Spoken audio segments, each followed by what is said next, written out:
Welcome, and thank you for joining this Women's Hemispheric Network workshop with leaders from AstraZeneca. Before turning it over to our MC, Natalia, I would like to thank our WHN sponsors. Lead sponsors, Goldman Sachs and Organon. Regional sponsors, Apple, Medtronic, and the Microsoft Corporation.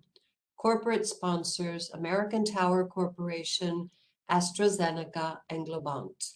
I also invite all of you to tune into our 10th annual WHN conference tomorrow at 3 p.m. Eastern Time on as-coa.org. There is no need to RSVP, and the link to connect is in the chat. With that, I turn it over to Natalia Carcavilla to begin the program. Thank you. Thank you so much. Hello, everyone. Welcome to our AstraZeneca panel, Building a Successful Career in STEM, Science, Technology, Engineering, and Mathematics. I encourage you to interact using the chat, submitting your questions to our guests. I will facilitate them in the end. And also, we are going to have some virtual interactions. I will let you know the correct moment and all the instructions for you to interact with us. Now, I would like to invite Sylvia Varela, Area Vice President of AstraZeneca Latin America, and Peter Overheu, Country President of AstraZeneca Andean Cluster, to introduce a bit of our vision of inclusion and diversity in AstraZeneca. Hand over to you, Sylvia. Thank you, Natalia. Gracias, Natalia. And good morning, everybody. Hello, everyone, and welcome to our AstraZeneca session today, Paving the Way for Women in the Healthcare Industry. Muy buenos días y buenas tardes a todos. Sean muy bienvenidos a nuestro panel el día de hoy. I am Sylvia Varela, Vice President for AstraZeneca in Latin America, and I'm quite proud, very proud to be opening this event here today, exploring the role of women in the healthcare industry. I'm joined here by my good friend Peter, as well as three of my colleagues, Barbara, Josefina, and Alejandra, who together will represent a wide range of functions and experience working across our region today. I'm sure that together they will be able to provide you with an introduction to the role that inclusion and diversity plays in our business, not only the ways in which we are empowering women to succeed, but the success that our women bring to us and the impact that this has on the patients and the people of Latin America. When it comes to inclusion and diversity at AstraZeneca, it's important that we recognize two things, that we are all equal and that we are each different. We recognize the value that diversity brings to our organization, to AstraZeneca. It makes us stronger and more successful. There are strong business reasons why all organizations should be prioritizing diversity and inclusion, but at the end of the day, it is certainly that we see that it is the right thing to do. Our colleagues bring with them their own backgrounds, experiences, and perspectives, ensuring that our teams are made up of people who think and behave differently, leading to a creative and collaborative working environment in which colleagues get the best out of each other. Our aim is to have a team that is truly representative of our great region, something that I believe Peter will touch on shortly in his opening remarks. I'd like to thank you each for your engagement with this fantastic initiative, the Women's Hemispheric Network Conference, and I'm really looking forward to the activities that are scheduled to take place. And now I'd like to hand it over to you, Peter. Thank you so much. Great. Thanks a lot, Sylvia, for the introduction, and buenos dias a todos. Thanks to all of you for joining us today. As Sylvia mentioned, I'm Peter Overheu. I'm the AstraZeneca country president for the Andean countries, which are Colombia, Peru, Ecuador, and Venezuela. And I wanted to take this opportunity as we get started to share a couple of points about the strong commitment that we have in the company to really maintaining a culture where every individual and the qualities that they bring to the table are supported to thrive. And really to ensure this, as you can see here, we measure ourselves in the company against three key priority areas, which are empowering inclusive leadership, also fostering a healthy environment in which colleagues feel comfortable to speak up and make themselves heard, And also, it's key for us to develop a really diverse talent pipeline in the company to bring a range of ideas to the table. The result we're really looking for here is to make sure that our workforce in LATAM represents the entire community of LATAM. And this is something that, as a leadership team, we really believe is fundamental if we're going to be successful in responding to the needs of our patients and also understanding Latin American society as a whole. So as a company, it also is a really key element that we embed ourselves in the communities that we serve through local outreach programs, through volunteer programs, things that help us to really better understand the needs of our patients in the region and their families as well as having a good sense of what's the real situation happening on the ground in all of our countries in Latin America. In terms of advancing the next generation of women leaders, on the next slide, you can see that we've got a really strong commitment to gender balance and representation in AstraZeneca. In Latin America, more than 50% of our workforce are women, 54%. And we also, as you can see, have a high percentage of promotions that go to female colleagues. Equally important, we also support our female talents with a series of really key activities. One of them is the Women as Leaders program, which provides colleagues with things like networking support and coaching. And we also have the Leading Business Initiative, which is a really great 6-month program that we've designed to build the strategic capabilities of our present and future senior management team. So we have a lot of programs in place and a lot of tools at the company to support colleagues like the ones that you're going to hear from today, to help them not only with their development, but also with feedback and coaching to help build their confidence and their capabilities. So with that, I'm going to pass back over to Sylvia, who has the pleasure of introducing our guest today.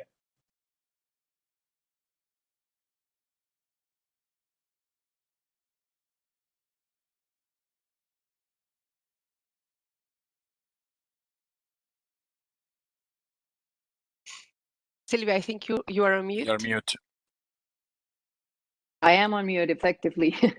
Thank you, Peter, for bringing your perspective here today and putting these topics on the table here today. I am now delighted to be joined today by 3 of our leaders and colleagues of AstraZeneca in Latin America. Barbara Furtado, who is our medical manager for vaccines in Brazil. Josefina Flores, operations lead from Mexico. Alejandra Herrera, who is the Associate Director for Global Finance Service based in Costa Rica. Each of them has their own story to tell and perspective to offer. And so, Barbara, over to you, if you could please pick up things from here. Thank you so much. Thank you, Sylvia. Hello, everyone. Hola. Oi. It's a pleasure to be here with you today. So my name is Barbara. I'm a physician, and now I work since November 2020 in AstraZeneca, Brazil, as a medical lead for vaccine and COVID-19 pipeline. And I truly believe that as a Latin American woman, a mother, a physician, and now a leader, I have been working towards diversity and inclusion in my personal and my professional path. As a physician, I understood pretty soon that some diseases, especially cruel with low-income countries, but other diseases, cancers, for example, happens without prejudice. And like that, the medicine can be broad and exclusive at the same time. And I think that COVID-19 showed us that a disease can affect everyone around the world almost equally. And during this last year working in AstraZeneca, I could work really close to the equality. How we did that? Because AstraZeneca, since the beginning, is offering vaccines to low and middle income countries without profit in a huge effort from all AstraZeneca works and partners to deliver vaccine where they are needed. And I think that this grew during the year, and we are very proud to that. But as a physician, change the medical care to industry was not an easy path. First of all, my peers were not accepting that I was quitting medicine to work in the industry. And they started to ask me how, as a mom, I'm going to do that. So I'm going to talk to you about that. When I finally made it to the end of a job interview, I found out that I was pregnant with my second child. And then I became very aware that my dream of entering industry was shaken. I truly believe that I will not be hired. And that made me really sad, because how could to be pregnant be a bad thing, or being comfortable with work? So for the 1 week before the answer, I cried a lot. And I thought sometimes that maybe it's that way that thing works. But my future boss, that is a woman and a mother just like me, together with the HR director, they said to me that, wow, the pregnancy is not a problem. We believe in you, and we believe that you're going to work hard as everyone else. And they were not right, because I did not work hard as anyone else. I worked harder. And I have been work hard since then, inside and outside the office. Because since then, I was trying to find a way to be the best employee, the best mom, the best wife. And guess what? I failed with honors in all of them. You know why? Because I discovered that we can't be the best in everything, but we can choose to be our best every day. And this is a daily choice, and we must do. I'm not saying that it's easy every day to recognize and to make this choice, but we have choices every day, and we need to take them. And when during the last 10 years, I realized that I really have found my way, because it was not easy. I had many doubts during the way. But this year, I found out that I was right since the beginning. How?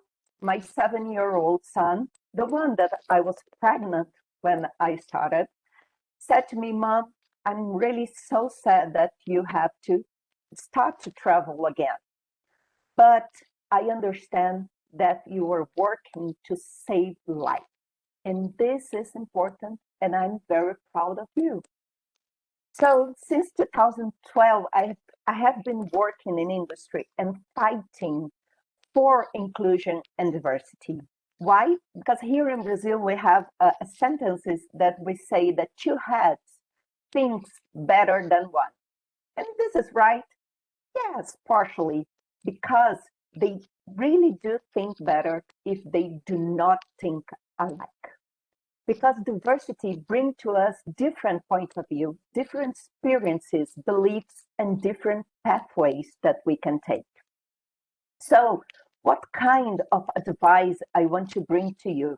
And first of all, at the risk of being repetitive, because we're going to listen today and probably a long time, a lot of times from now, it's believe in yourself and your dreams. And of course, your dreams are going to change with the years, but believe in them. Find your voice and strengthen it. Find partners to help you.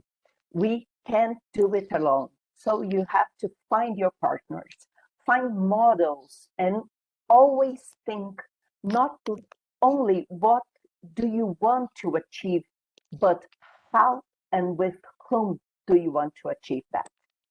And a question that I always try to make for myself every month or every year or every time that I have doubts in their daily choices is, did 15 or 20-year-old Barbara, my past Barbara, would be proud of me today?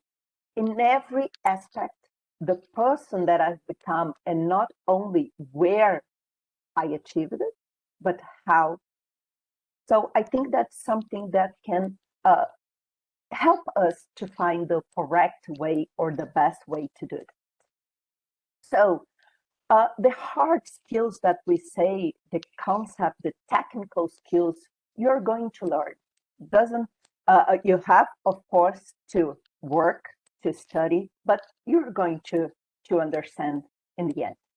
But here's some skills, some soft skills that maybe can help you. Adaptability. And I think that now during the pandemic, we found out that we can adapt really fast. So adaptability, resilience, the daily choices are not easy choices, but we can do that. In active listening, we have to listen everyone around us so we can try to get and to take the best pathway. So those skills you can use to formulate and to strengthen the other capabilities that you need. And now, I think that we can talk a little bit. I talked a little bit of partners, and my friends are going to talk a little bit of role models, but it's important to have a support system inside and outside the work. I now dare to say that I'm almost perfect. I have almost perfect support system. So took a lot of time to be here with this support system. But first, like I said before, I have been looking for partners all around the way, inside and outside my career. So first of all, my mother that helped me a lot with my kids, of course, and it helped me a lot every time I have been trying, saying that I will not get there. So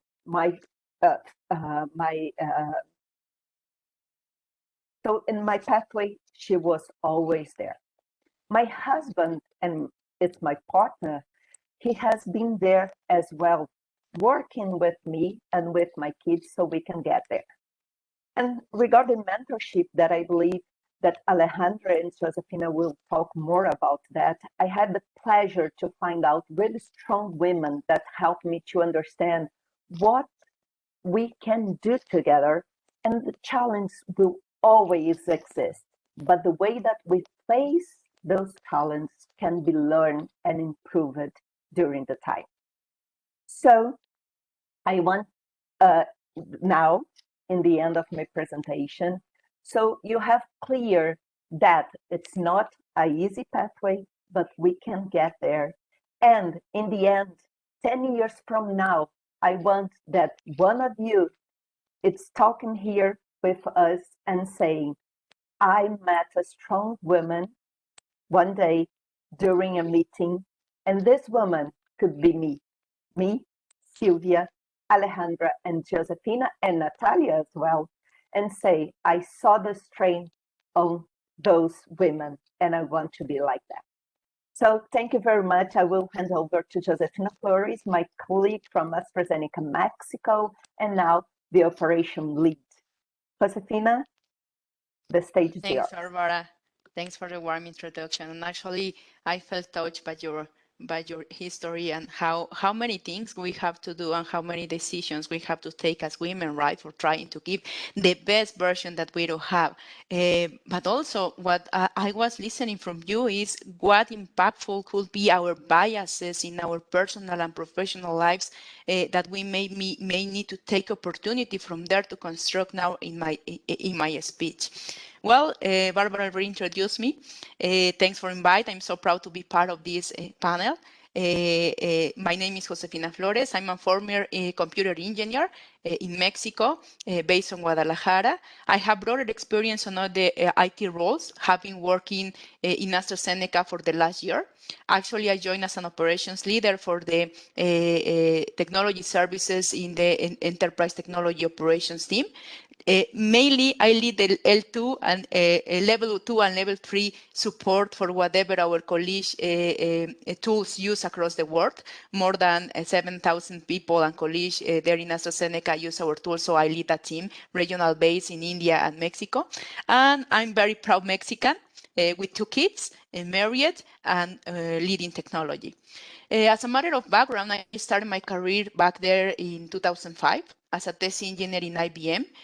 Basically, I was moving around IT technology companies until I decided to take a risk to try it really services for users. So I joined into the banking services in Bank of America, when they just opened their facilities here in Guadalajara for having the GTC on the nearshore services as a strategic point for leading entirely work services on the IT industry.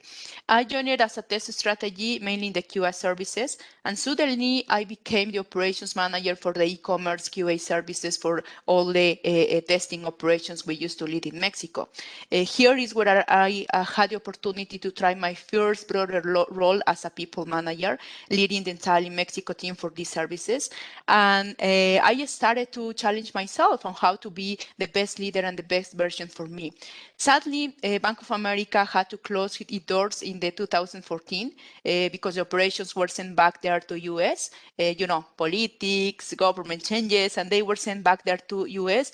And we were really, really sad. Some colleagues that also we lived together, it was really sad to be closed in a company and to be trying to save all those employees that were there working very hard and living a very sad moment because the great company that we were working for was one of the best companies in Mexico to work on that time. So I luckily have the opportunity to join to the main regional bank in Mexico as part of one opportunity that came for me as transition manager. I actually joined the same year that Bank of America closed the doors. I was there in the good time and in the good moment, I will say, very prepared, being lucky and the luck always play a critical role in all our career paths, I can tell you, but also it's certainly important what Barbara was talking about, being prepared for the moment whenever we should be shining and we should be taking and being ready for those opportunities that could be there. So I ended leading like 2 years back of my joining there in the company, the entirely vendor management office for our entirely technology services in Citibanamex.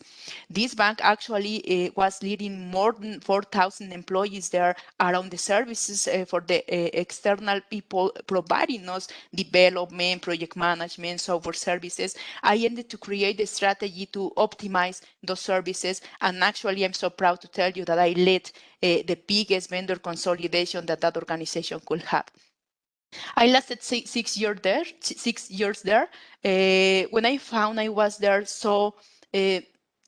so happy and navigating through my comfort zone whenever I was reaching everything that I have proposed on the technical development, career, and opportunities. So I didn't find any passion that will keep my engine running on. So one friend of mine that we used to be working there in Bank of America suddenly reached me out for an opportunity in AstraZeneca, and he invited me to participate. I wasn't that sure because, whenever been in our comfort zone and whenever been the expert in everything, very recognized, it's certainly really hard to be taking opportunities because you are so comfortable.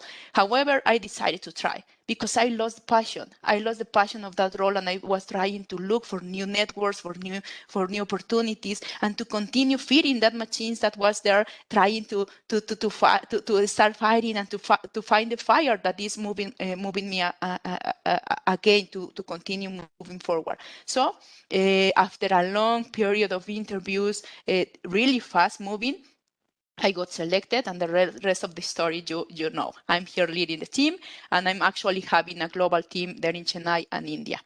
Now, before moving on, after the introduction, I would like to open one slide for you all that I will invite you to participate. So Nat, I don't know if you can please project the Slido event. Okay, you can see here. Please use your cell phones, just take a picture, open your camera, and then join please to the panel. There will be an event. You only need to put your name, and I invite you to be reading the question there and provide me your feedback to construct over there. This one, Jose, we don't need to put the name. It's just the code, AZ Woman. So everyone can scan the code, and including the code part, AZ Woman.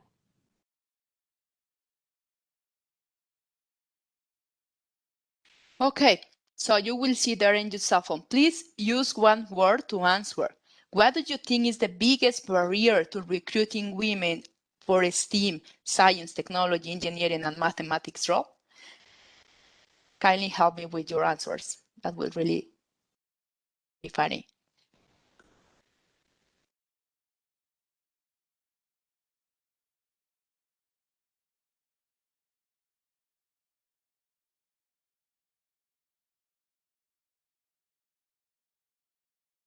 They're coming. Fear, Wow, this is very, very motherhood, very connected with what Barbara shared with us. self-confidence. You see, fear,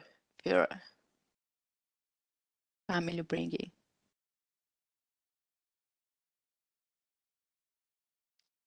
This is amazing. And actually, everything and every single thought that you are providing here is certainly true. This is exactly what I wanted to start building from here. We need to be conscious about how having unconscious biases are defining and determining the way that we may lead our development and our career paths. Not only as women, but also as humans. We used to be biased by our beliefs, experiences, culture, and behaviors all and every single time whenever we act and react. And that is where I'm going to start talking about biases. How me being conscientious to create responsible leadership was so important to notice how biased I was on determining my ways of interacting with others. As a woman on leadership, it was in Bank of America the first time that I faced to be living the most difficult opportunity and part of my life when being part of a leadership team that was fully of men. There was operations role for me, and I was the only woman leading the role in the operations manager for the entire organization on more than 400 people. So that is where my first bias came into my mind. Women, and it was like this, women are not that strong as men to be managers. They are not prepared. They feel fear. They consider they are lacking of skills to have the opportunity to lead. Why I came to notice that? Because I certainly was living it. I was checking that everything around me was thinking that the manager should be men. I was sitting there in a table full of men for taking decisions for the best of the organization. However, some people as men will be supporting diversity and inclusion, some others won't. So that is when I took that very seriously and started to create from my end and from my inside the best opportunity for me and to promote the leadership for women the way they can be prepared, they can start being conscientious about the biases, pregnancy, motherhood, fear, time schedules, regions, everything is a bias. And that certainly determines how we may lead and how we may be creating our own ways for the future. So I took those biases on my favor. And instead of being downgraded to feel demotivated, I took those as the fuel for my energy, for my desires to continue growing. On that determined how more I would like to be bringing me to the next levels. And obviously, I really was angered to be continuing growing as a leadership. That was my first, and I said the gender bias for us is really important. We as women, we should be conscientious of those and trying to remove it. The second bias I have to fight was, again, very related to being a woman and whatever is in here. We believe as women that we cannot be successful on leadership role and form a family at the same time. We cannot. Because certainly we have all the success, we want to be entirely dedicated to our professionalism, development and life, that we cannot rest time to be a mom. So at the same time, we are thinking all the time, what a big sacrifice it has to be. How much I will need to organize myself, to leave behind my work, my latest schedules, to try to combine to be a mom. Well, that was also, I made from that bias my biggest achievement of my life as a woman. I was giving around like 2 years, and suddenly I say, come on, but there is a bias on me. I will never know if I not try it. I will take the risk. So I decided to make my family. I got pregnant on my 30s, and believe me, there was not a year of my life where I was not being successful on what I was leading as professionalist. So it is hard. Yeah, obviously, we cannot be the best for everything. That is also true. But certainly we can combine and we can organize ourselves to have the paths very well defined. That was my second biases I broke out, and I'm telling you that this certainly believe being in you is something that will help a lot. So be conscientious on that. Be always recognizing your strengths and be risky to take those risks and try the opportunities for you. What are the core values that I think lead my ways of doing things? The first will be integrity. I put integrity always first. As a human, I respect others and lead them with empathy and individualization. Being congruent, I lead by example. I act responsibly while being congruent of what I said, and I create trust on my team while demonstrating knowing the ways that we are working together. And last but not least, responsibility. I promote diverse and inclusion, being responsible of my acts, accountable of my decisions, and unbiased on my leadership styles. So what will be the message I want you to live with? Biases will always exist. We will always have in there. We may be capable or not to control, but we can control whatever whenever we are mindful of having those. So take those biases and generate the fuel to move on instead of having there as a demotion. Be always conscious on what you do, in how you act, and what you believe in. There is something that is saying as for the leadership, the people will only remind us because of how we made them feel. Try to make them feel all the time good. Try to do good things for them. Otherwise, you will mark them for the entire rest of their life. Be congruent and act with responsibility. Promote diverse and inclusive leadership from the core, irrespective of being woman, create opportunities for everyone, and always face the consequences of your acts. So thank you so much. Now it's important for me to recognize and construct over the mentoring.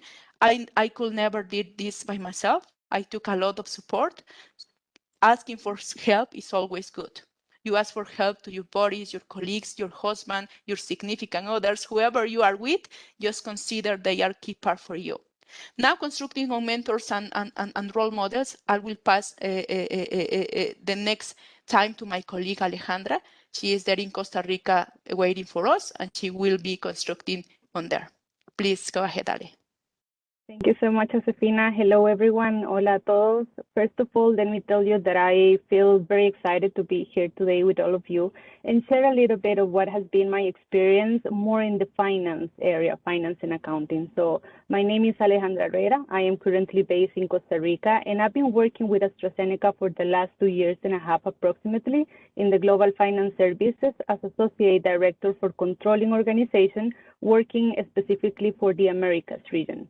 Before joining AstraZeneca, I worked for over 16 years in Procter & Gamble, and there I work in different areas, always very focused on finance and accounting. So my first role was as an accountant back in 2005, so working very close with the largest manufacturing sites in the US and also in LATAM. And later on, I also worked with the cost and profit forecasters on the interpretation of financial statements.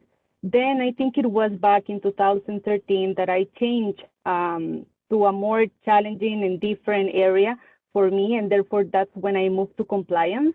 And there I work on doing things such as risk assessment and provided insights in order to strengthen the control environment for other organizations. So it was a little different from what I was used to do in accounting.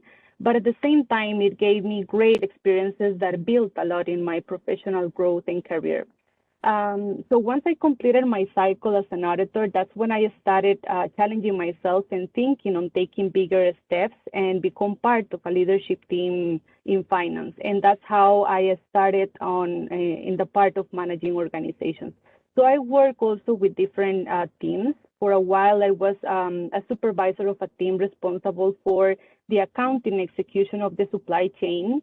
Later on, I also worked with a different group specialized in the general accounting ledgers And for around 4 years, I became manager for project implementation. So basically, we were in charge of managing all the project portfolios impacting our regions to ensure that they were smoothly transitioning to our daily operations. So all these different positions opened me a big opportunity here in AstraZeneca when I came back in 2019 to lead the controlling organization for LATAM area specifically. And starting this year, I was given the opportunity to manage a more larger organization as associate director in controlling for the Americas region. So not only LATAM, but also included North America within my scope. Now, before I keep going on telling you about my career and how I got here, I would like to ask you a very important question that built a lot in my career. So for this, I will require some help just to go to the slide. Oh, yes, you can use the same QR there. And help me answer personally, how important do you consider it is to have a role model in your life? And also in order to build a professional career. So do you consider it is extremely important, it is somehow important, or do you consider it is not important and won't have an impact for you? Good. Okay, I will just give a few seconds to see more answers. So far, almost 20 answers. And I really like that you say that it is extremely important, and some of you somehow important, because for me, having a role model really represented a key aspect in my development. And as I see it, a role model should be someone not that hard to choose, right? It is that person that you want to take as an inspiration to become what you want to be in the future. And for me, let me tell you that personally, that person was my mother. And let me share a little bit about her and why she became a very strong role model in my career. She began her career as an accountant for a bank here in Costa Rica. She was on her 20s, and she was always a very empowered woman with very clear aspirations and goals to succeed in a field that was traditionally dominated by men back then. But still, she was always very determined to grow and become a bank branch manager at some point, and it's something she achieved. So I just can't imagine how hard this could have been for her when at that moment, 90% of the leadership positions in the bank were given to men only. And apart from that, she had me, she had my brother, and believe me, she was a great mother and also wife.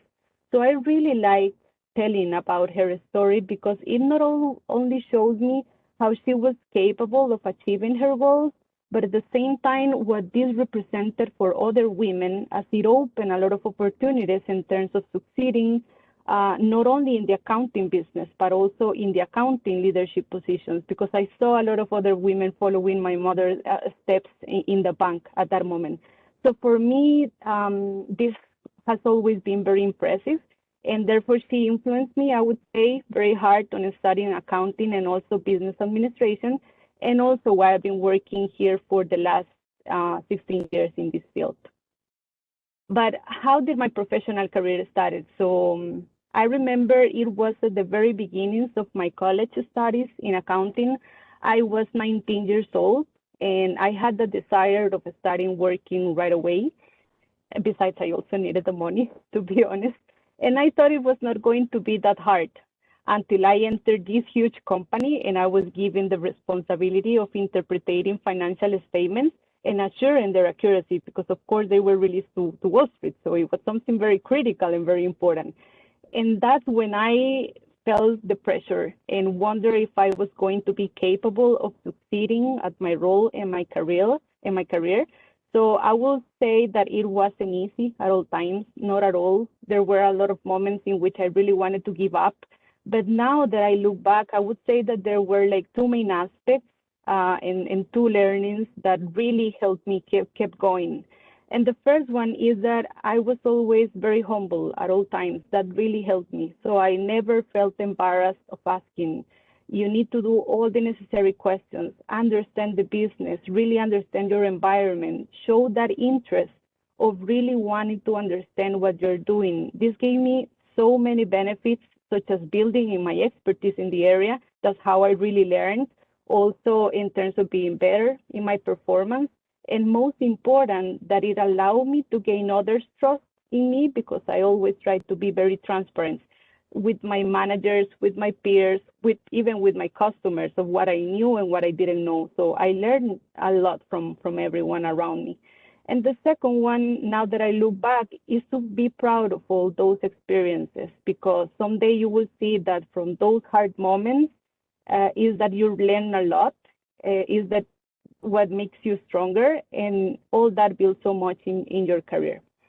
So later on, after several years of being an accountant and also an internal auditor, and as I mentioned during my introduction, there was a moment that I decided that it was moment to start working in a vertical career and become a strong leader.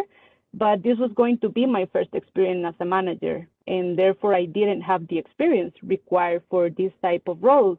And that's when for some time I told myself that I didn't meet all the requirements, and therefore I was not ready. And this shows me that I was a little unfair with myself for some time. And I think, and because I have heard this from other women, is that sometimes this is a common factor among us as women. We tell ourselves that we are not 100% ready for a position or that we really want or for the next level, and therefore we keep working harder and harder on developing what we consider we are missing before we get to apply. While men, I have seen that they are like more self-confident on that. So just as a matter of example, let's say that we as women see this position open and that we really liked it, so we start checking on the requirements, and we know that we have 9 out of those 10 requirements.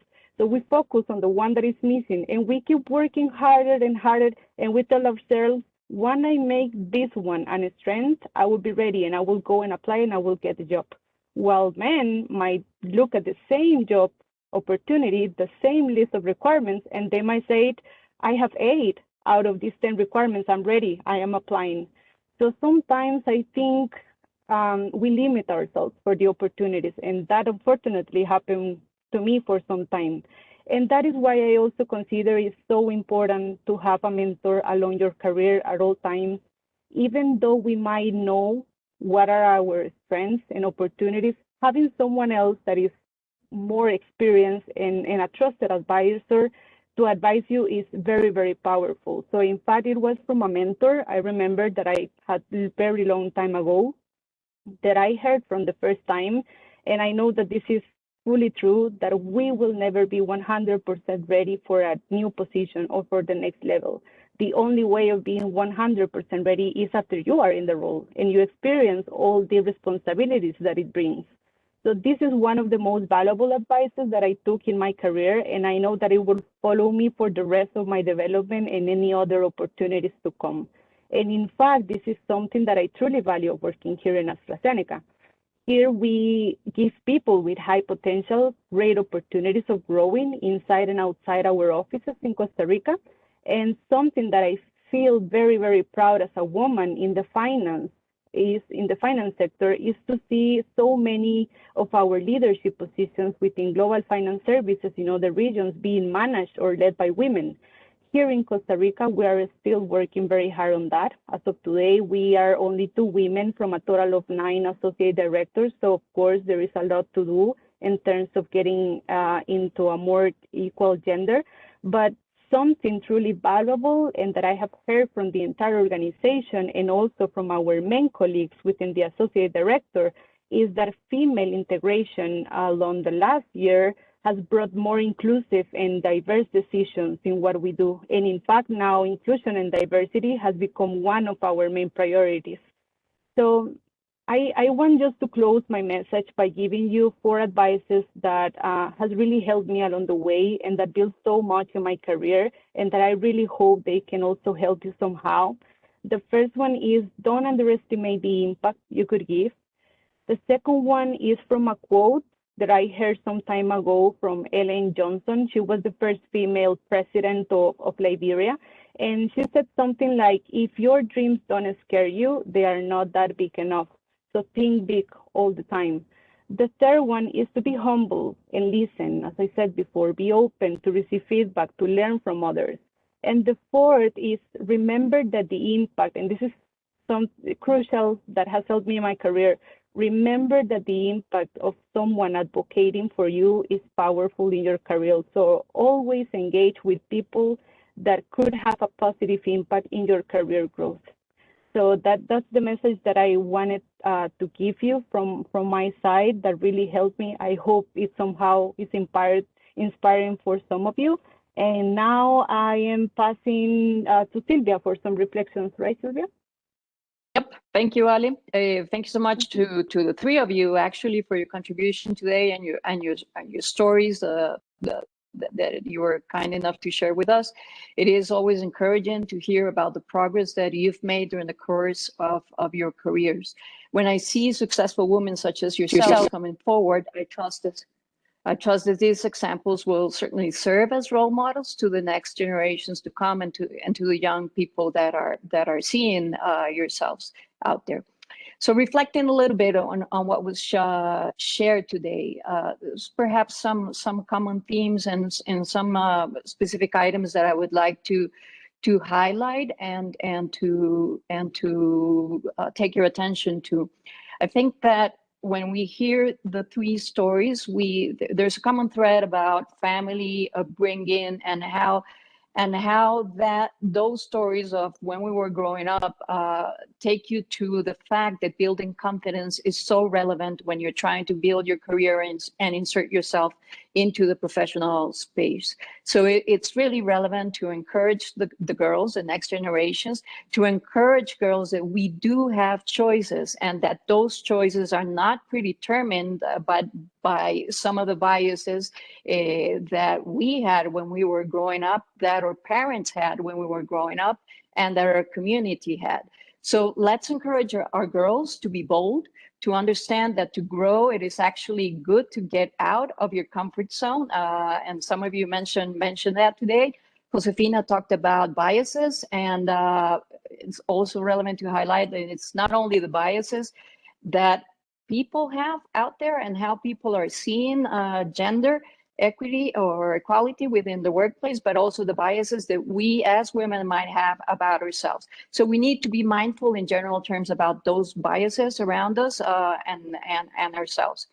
Second point I would like to touch on: community, school, network, and we're talking about STEM today, STEM careers, sciences. So it's really relevant to think a little bit and go back on when we're really starting to think about what we want to do with our life, what we want to do with our careers. So in that initial stages of our life, when you're in school and you're having your first interactions, it's so relevant to spark the girls' interest with a targeted approach on science, foster that interest, and again, insist on that we have choices and that there are no careers that are only for women or careers that are only for men. So we really need to think about fostering that interest, and how do we work with communities and school to spark that targeted, more targeted approach towards sciences. Alejandra talked about role models, very interested indeed, and most of us agreed that it's indeed important. But let's also think about mentors in the professional space, and most important, even than mentors, let's think about sponsors. Sometimes we have mentors in our workplace that are very relevant to get us moving and advancing in our career, but also having people that will sponsor us in the workplace is so relevant. And the third point that I wanted to talk on is, let's think a little bit bigger and think about a macro level. So let's think about government, and let's think about policy. The needs to take a role and a position to really encourage the participation or more equality in sciences. So over here, to me, it's really important that we work towards and be more active in trying to shape the environment, to think about scholarships for girls that want to go into sciences, particularly in rural areas, because sometimes we think about the gender inequality, but also that gender inequality might be emphasized or particularly encouraged when you have people or girls that are coming from outside of major cities and that may have some economic restrictions. Think about economic incentives, and let's think about programs to sensitize that network: girls, family, school, community. But most important, and going back to what we saw from the presentations today, let's think about building that confidence for the young girls from early on in their lives. So from here, it's over back to you, Peter. So no, I was just saying, Sylvia, thanks for passing it over, and I also want to thank our inspiring speakers today, Barbara, Josefina, Alejandra. A key theme across all the presentations is breaking down barriers, and barriers take a lot of forms, and there's always more we can do when it comes to equality of opportunity. And I just wanted to share a little bit about, in the spirit of this event, this year's AstraZeneca team in LATAM was really proud to recognize the International Day of the Girl. And to celebrate that, we had an event called Girls Take Over. And in Colombia, we had 3 teenage girls from a neighborhood in Bogota called Suba. And we had them spend time with us at the office for what we call a day in the life, where they saw what we do, and they actually helped make some decisions, which was really interesting. And we also introduced them to the UK ambassador and the Swedish ambassador, some really senior people. And I was absolutely amazed by the curiosity and the confidence of these young women. They asked really great questions. They showed a lot of poise. And more importantly, they were very determined and very focused on their dreams and on their ambitions. They know they have choices, and at an age like 14 and 15, they feel they have choices and that they can overcome barriers. It was really, really great to see.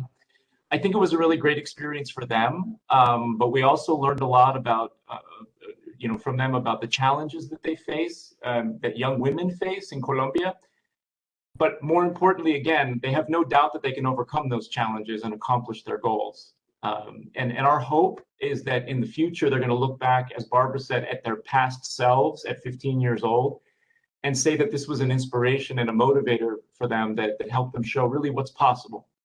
And this activity was part of the broader Young Health program, where we reach out to young adults in underserved regions of our countries and provide them with things like disease awareness, education that they can have at a young age to help them make good health decisions and lead their lives in a positive way. It's a program that's live in 30 markets globally. It's not just Latin America. It's a global AstraZeneca program.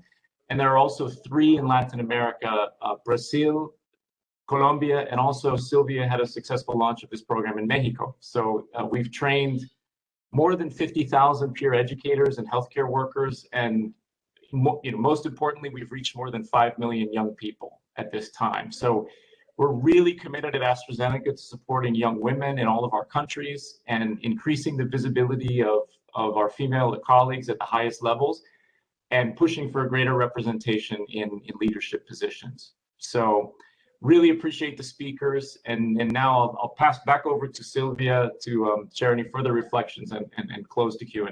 Thanks a lot. Thank you, Peter. So in our case here in Mexico, and particularly myself, I had the opportunity to host Jessica. Jessica as well has been participating in the Young Health program, and she's one of our peer educators and very active in some of the education and communication programs that you do peer-to-peer in 4 of the communities that we participate here in Mexico. I think it was a very positive experience, but most importantly that we opened a 2-way street for not only for Jessica, but for ourselves. On one hand, for AstraZeneca, we were able to receive the opinion and the views of a person that is 18 years old and that is not participating in the corporate world, and she sees things totally different to us. That's the true meaning of inclusion and diversity within the meeting in an organization. And then on the other side of the street, I think it was very, very good for Jessica because she had the opportunity to participate in a real life corporate meeting, let's put it that way, where she had the opportunity of give out her opinions, put her perspectives on the table, and she felt very good about that. And I think that ties back to what we just said a few minutes ago, into building that confidence into the younger generations. When we give them opportunities to participate, we respect their opinions, we value their opinions, then we're building that confidence and that mindset that there are really opportunities in getting out of your comfort zone, and that you can really choose what your next destination is going to be. So very happy to have Jessica with us. Very happy to be hosting that program overall in Latin America. I think it was very impactful. And now I'm very happy to share with you a short video introducing these efforts before we finally move on to a Q&A segment. So Nati, video. Yeah, thank you, Sylvia.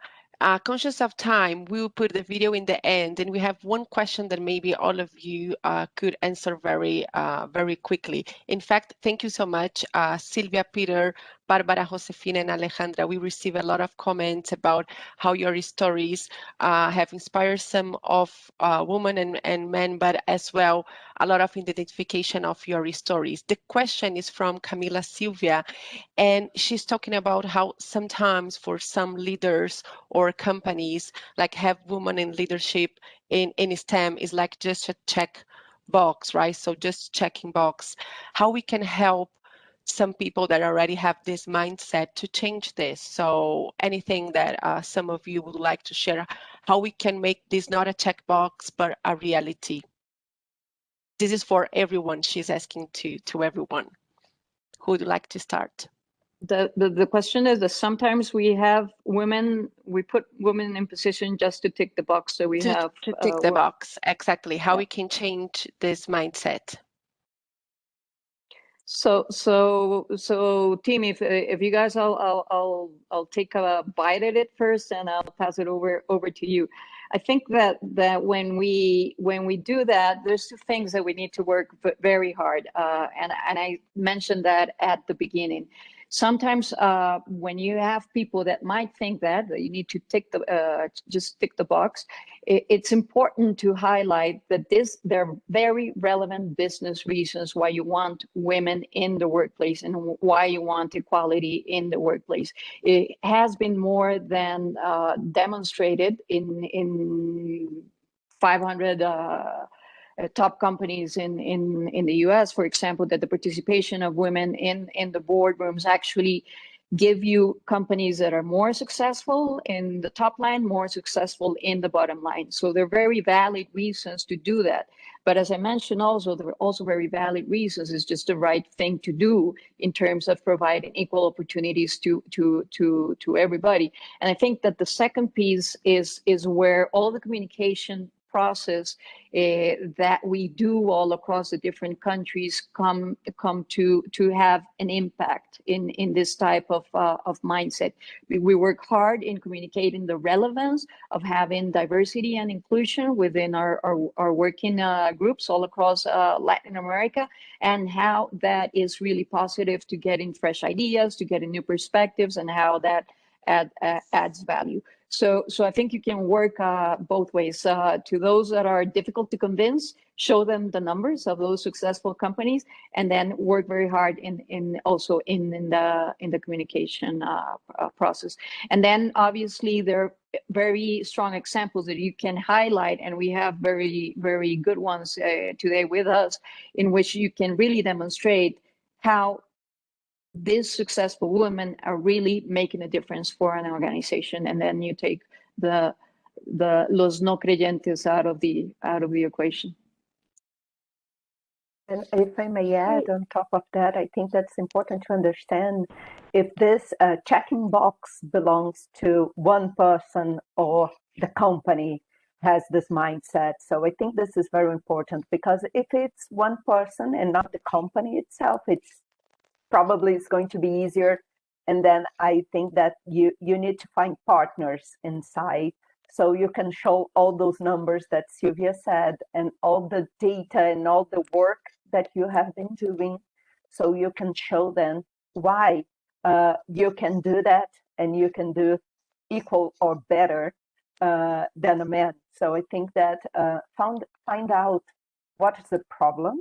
So who is the problem? It's one person belief or is the company belief, and found out partners inside so you can show all your work to them. Thank you, Barbara. Ale? Yes, I would just like to add, and I don't want to sound repetitive from what Sylvia and Barbara already mentioned, but more than a textbook, this is now a priority. So every single company should have in their yearly priorities every single year diversity and inclusion.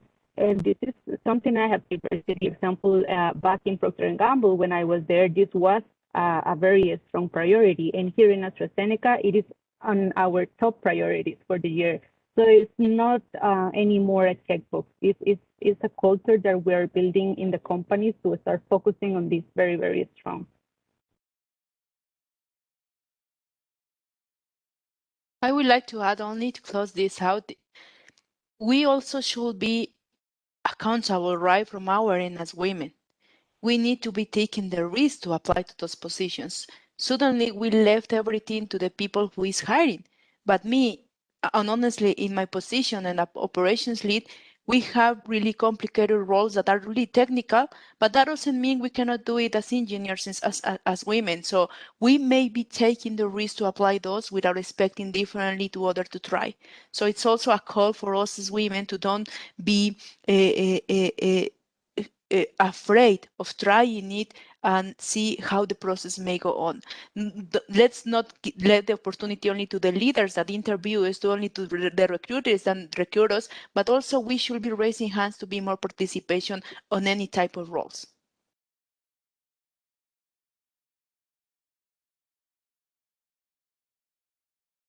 Peter? Yeah, no, I think that all the comments are really good. I think the only thing that I would add is the idea that the comment that people make that, well, that's the reason that someone got a position is because it was a box check. I think that's also an excuse, in the past to say, well, I was more qualified, I should have gotten the job, and the only reason is because that person, was a woman. But I think that's changing quite a lot, especially with the advances that have been made in, education qualifications. When you look at CVs across men and women, there's a lot of competition and very, experiences that are very similar. And so I think now it's, I think the situations where women are reaching senior positions, the qualifications are there and the strengths are there. So I'm hoping that becomes, less common as an excuse. I mean, from my side, that's what I would say about that. Thank you, Peter, and thank you everyone for being with us until now. It was a pleasure for AstraZeneca to be with ASCOA in this event. And to close the session, I would like to ask the video that we have prepared, and we would like to share more about the Girls Belong Here movement that we are supporting in AstraZeneca across all the globe and in Latin America as well. Thank you so much.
esta dinámica, la campaña que el día de hoy pusimos en marcha en AstraZeneca, yo creo que nos deja lecciones muy relevantes para poder motivar e inspirar a las jóvenes. Una de ellas, y lo más importante, es que las profesiones no son un tema de género, más bien aquí depende mucho de cada quien, de cada persona, de sus ganas de salir adelante, de aprender, de ser curioso y de avanzar en los objetivos que tenga trazado. Yo creo que para el caso de la industria farmacéutica, pues es algo muy relevante también que se estén motivando a las jóvenes a participar. Es una industria donde tradicionalmente hay mucha participación masculina, pero también lo que nos enseña este tipo de actividades, este tipo de campañas con motivo del Día Internacional de la Niña, es que el espacio está ahí para que cada vez más niñas y más jóvenes pues ocupen esos lugares de liderazgo y de toma de decisiones dentro del sector productivo y particularmente de la industria farmacéutica. Tener el puesto de otra persona me encantó porque es como si, ¿cómo lo digo? Es como si yo fuera esa persona y ya hubiera cumplido mis sueños. Entonces se siente muy interesante poder preguntar y poder aprender más y enseñarle también a esa persona. Es muy importante empoderar las niñas, no solo en la industria, en las empresas, pero en la vida, ¿no? Es importante que ellas saben que pueden conseguir sus sueños y pueden alcanzar muchas cosas. Y es muy importante tener esta confianza y el conocimiento que es posible, ¿no?